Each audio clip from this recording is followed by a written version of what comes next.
Hello guys, welcome back to my channel.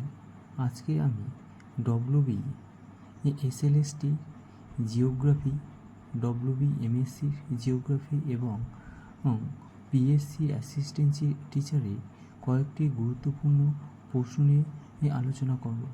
চলো শুরু করা যাক। প্রথম প্রশ্ন, স্থলভাগে ভূত্বকের গভীরতা কত? 40 কিলোমিটার। চুনাপাথর রূপান্তরিত হয়ে শিলায় পরিণত হয়। চুনাপাথর রূপান্তরিত হয়ে মার্বেল পাথরে। এখানে বলা যায় যে স্লেটের পরিণত হয়ে বা স্লেটের রূপান্তরিত রূপ কি?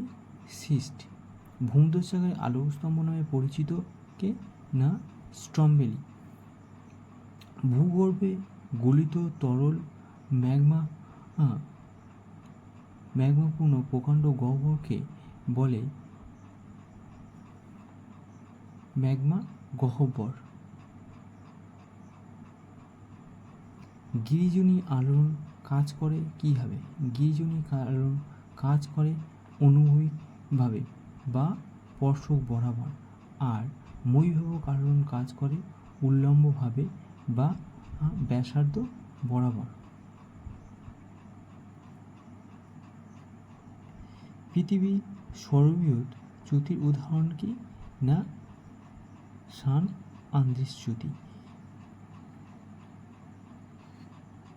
নবীন ভঙ্গিলপর্মা পর্বতমালা সৃষ্টি হয়েছিল কোন যুগে? নবীন ভঙ্গিলপর্মা সৃষ্টি হয়েছিল টারশিয়ারি যুগে। প্রাচীন ভঙ্গিলপর্মা সৃষ্টি হয়েছিল কোন যুগে? প্রাচীন ভঙ্গিলপর্মা সৃষ্টি হয়েছিল আর্কিয়ান যুগে।